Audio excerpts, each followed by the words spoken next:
Welcome back to Investing Talk Podcast. Today we're looking closely at CN Energy Group. He sent over some interesting materials, a due diligence report from early 2025, some May updates, a company overview.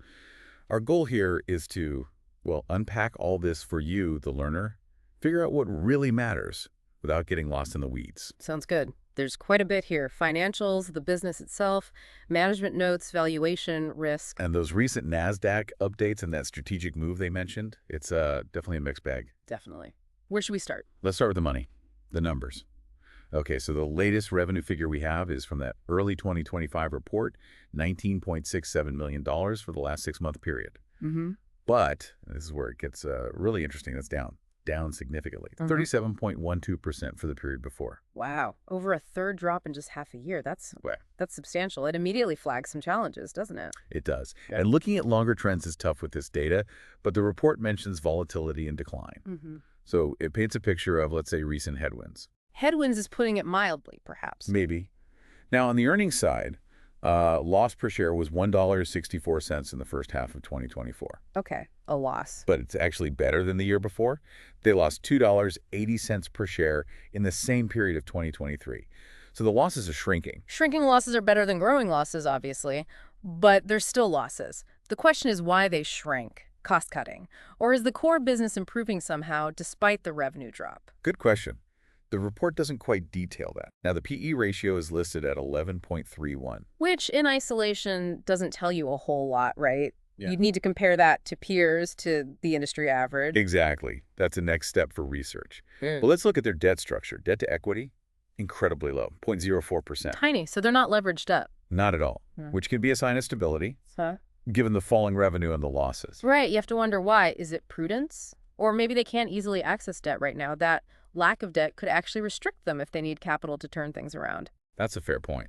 And it ties into cash flow. Free cash flow has been highly variable, and recent figures show negative cash flow from operations. So money going out faster than it's coming in from the actual business, that's not sustainable long-term. Definitely something to watch closely. And return on equity is negative too, negative 0.0417. Basically means they're not generating profit for shareholders relative to their investment. Not great compared to peers, as the report notes. Okay, so the financials paint a challenging picture. Let's shift gears slightly. What does CN Energy actually do? Right. Beyond the numbers, they're in the new energy space. The focus is on cogeneration. Cogeneration. Yeah, producing two things at once. In their case, high-quality wood-activated carbon and clean energy, specifically biomass electricity. And they use forestry residues, like wood scraps. Exactly. Leftover bits of wood. They process that to make activated carbon, which has tons of uses, pharmaceuticals, water purification, you name it.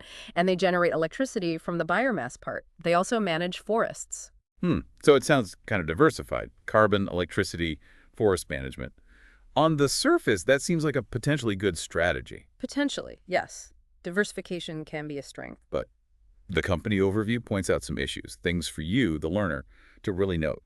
Negative gross margin and negative net income. Okay, that negative gross margin is a big one. That means the cost of actually making their products is higher than what they sell them for, before even accounting for overheads like admin or R&D. Yeah, that's losing money at the most basic level of the business. That's a significant concern. A fundamental problem, really. It questions the viability of the core operation as it stands. And then there's the trouble keeping their stock price up for Nasdaq. We'll get back to that. Plus, limited employees, small market caps. It points to a smaller operation. Right. Resource constraints could be a factor, too. But it's not all bad news. The overview does mention their innovative biomass cogeneration tech as a potential strength. And the diversification we mentioned, plus strong R&D capabilities, are listed as positives, too. So you've got this tension, right? Innovative potential, interesting tech. Versus some pretty tough financial realities and operational hurdles. Exactly. Which brings us to the Nasdaq situation. This is where things get quite current, up to May 2025. They actually regained compliance with Nasdaq's minimum market value of publicly held shares, MVPHS, late last year, 2024. Which sounds positive, like they got back on track value-wise. For a moment, maybe. But, it's a big but, they got another non-compliance notice early this year, 2025. Oh boy. So the recovery didn't stick? Apparently not. They had until March 5th to get that MVPHS back above the $1 million minimum. Did they make it? Well, that's the thing. As of the May update we have, there's no news on whether they met that deadline. Silence. Hmm. That uncertainty itself is a major issue for investors, isn't it? Not knowing if they're still compliant or facing delisting. Absolutely. Yeah. And adding another layer here, a strategic move. On March 31st, 2025, CNEY, or a subsidiary, signed a share purchase agreement. Okay. With who? For what? Don't know. The details aren't public in these sources. It could be anything. A merger, an acquisition target, maybe just raising capital. We just don't know the specifics. So more uncertainty. A potentially significant event, but completely opaque at this stage. That's tricky. Could be good, could be bad. Definitely something to watch. Right. Now, looking at market sentiment around May, price predictions were pretty muted, suggesting only minimal growth to maybe mid-4.164 lace by end of May. Which likely reflects all this uncertainty we're talking about, right?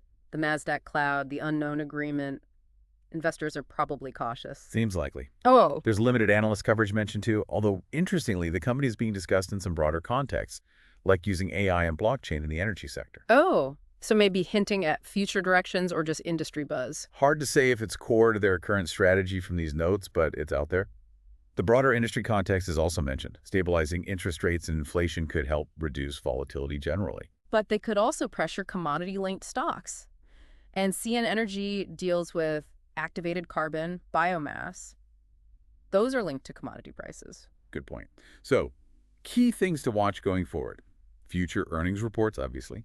Any news on Nasdaq compliance, that's huge. And the market conditions for activated carbon and biomass. And any clarification on that March share purchase agreement? Definitely. So let's try to boil this down. What does it all mean for you, the learner? Risk-wise, those persistent Nasdaq compliance issues are front and center. Major risk. Delisting is a serious threat. It kills liquidity, restricts who can even own the stock. Historically, it's very negative for share prices. No question.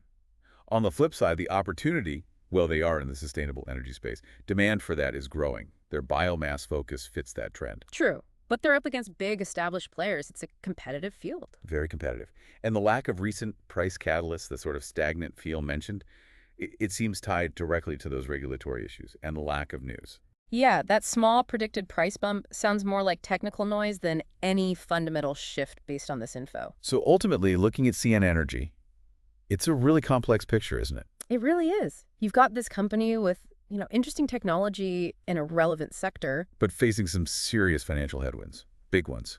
And these regulatory hurdles with Nasdaq just add another layer of risk. Absolutely. Those upcoming earnings, any news on Nasdaq and what that share agreement actually is, those feel like critical pieces of the puzzle going forward. What really stands out to you from all this, for me, it really highlights that tension between having innovative ideas and achieving financial stability, especially in a capital-intensive sector like energy. I agree. Potential isn't enough if the financial foundation isn't there, or if you can't maintain basic listing requirements. It's a tough balancing act. Well, thanks for helping unpack this complex situation.